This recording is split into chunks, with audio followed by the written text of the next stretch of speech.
What if I told you that the 6 days of creation weren't just 24-hour periods, but each day lasted 1,000 years? And that scholars from the earliest days of Islam had fascinating debates about what Allah created on each specific day.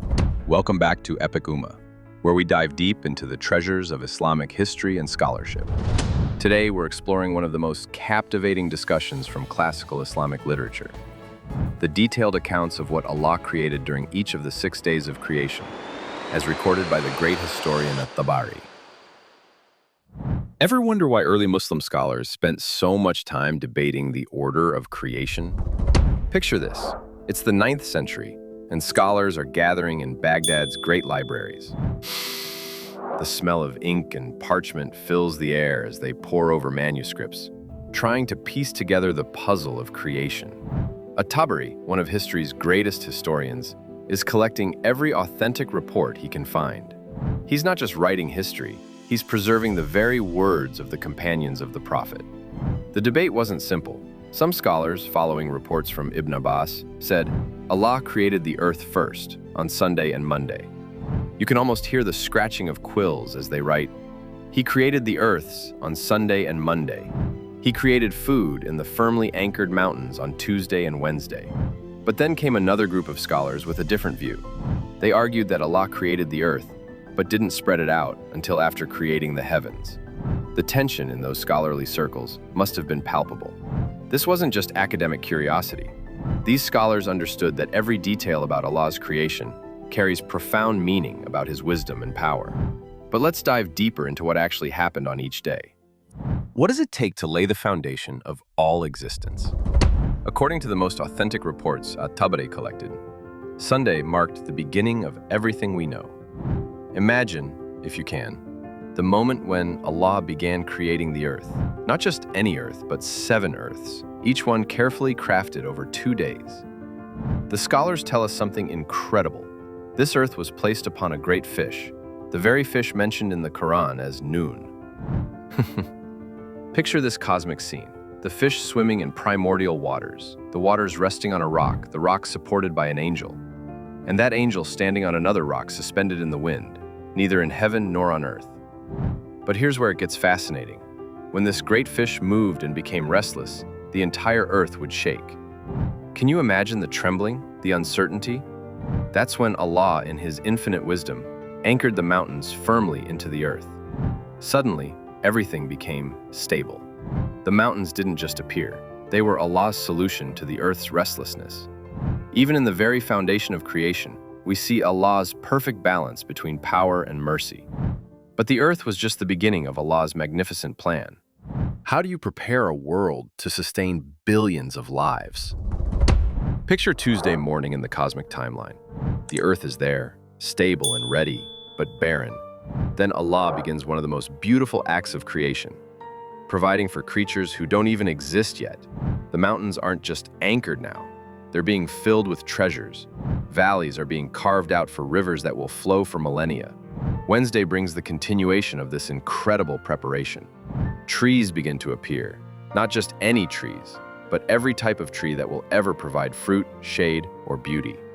The scholars tell us Allah created the food it provides for its inhabitants and its trees and whatever else is required for it. Think about that. Every apple you've ever eaten, every grain of rice, every drop of honey, all of it was planned and prepared on these 2 days. Some reports mention that Tuesday was considered a heavy day by people, and now we understand why.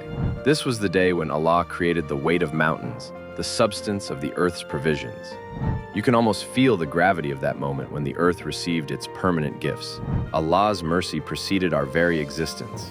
He prepared everything we'd need before we were even created. But what about the vast expanse above us? What happens when Allah decides to create the heavens?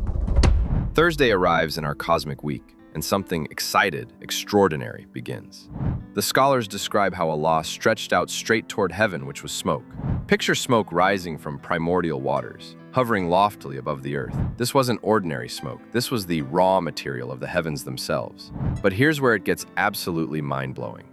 Allah took this one heaven and split it into 7 heavens over 2 days. Imagine the cosmic splitting, the careful separation of space itself.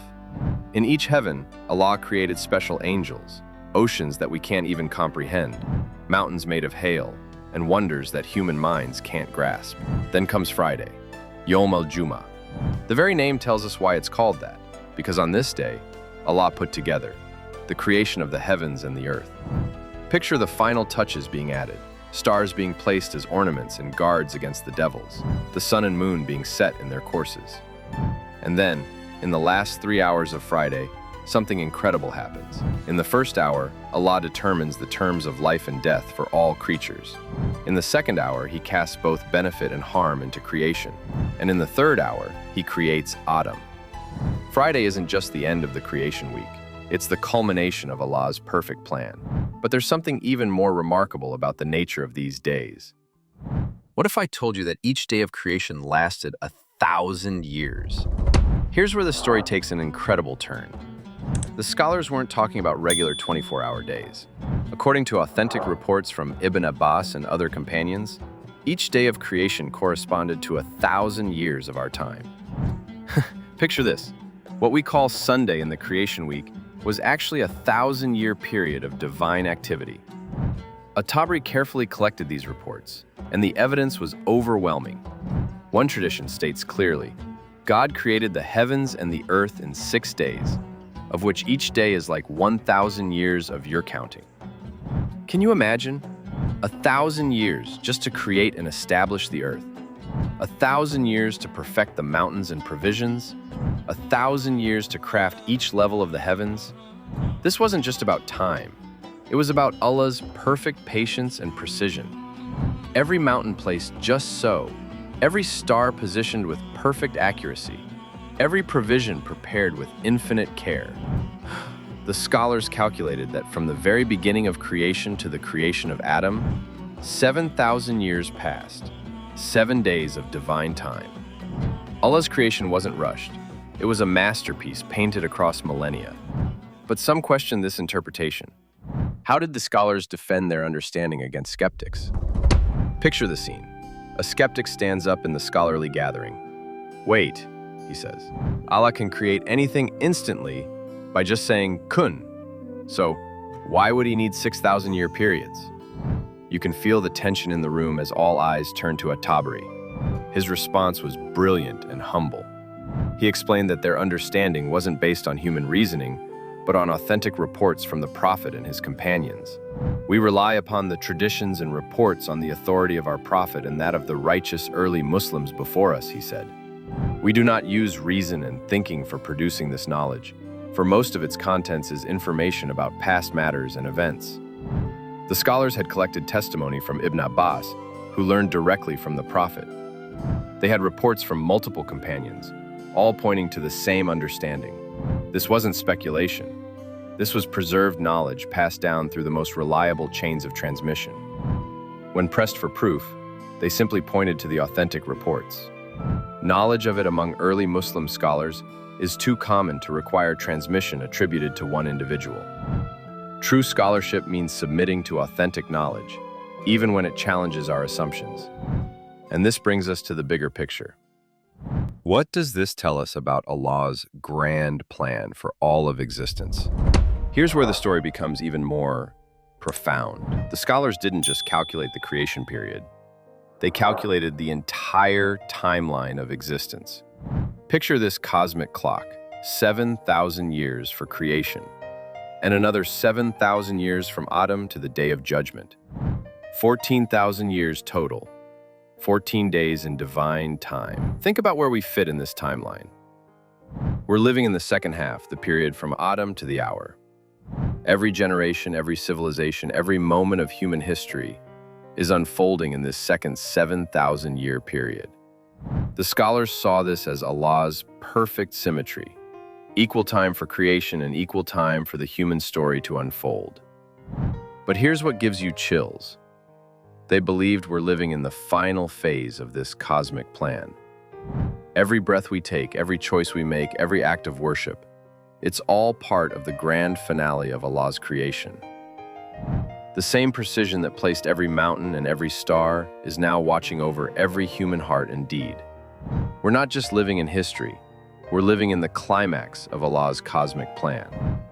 So what does all this mean for us today? How should knowing about Allah's creation change how we live? Imagine standing on a mountaintop, looking out at the vast landscape below. Now, imagine knowing that every rock, every tree, every stream was placed there with thousand-year precision by Allah Himself. That's what these scholars want us to understand. We're not living in a random universe, but in a carefully crafted masterpiece. When you eat an apple, you're tasting something that was planned on Tuesday of the creation week. When you look up at the stars, you're seeing ornaments that were placed on Friday with infinite care. When you feel the solid ground beneath your feet, you're standing on foundations that were anchored with divine wisdom to keep you stable. The scholars preserved these accounts not just as historical curiosities, but as reminders of Allah's incredible attention to detail. If He spent 1,000 years perfecting the earth's provisions before creating a single human being, what does that tell us about His care for us? If He took time to anchor every mountain and place every star, how much more does He care about the details of our lives? Every moment of creation was an act of love preparing for our existence. And that's the heart of this incredible story. These early scholars weren't just preserving history, They were preserving a love letter from Allah to humanity. every day of creation was Allah preparing a perfect home for us, investing thousands of years in making sure we'd have everything we need. The next time you see a mountain, taste food, or look up at the night sky, remember, you're experiencing the results of Allah's 1,000-year labor of love.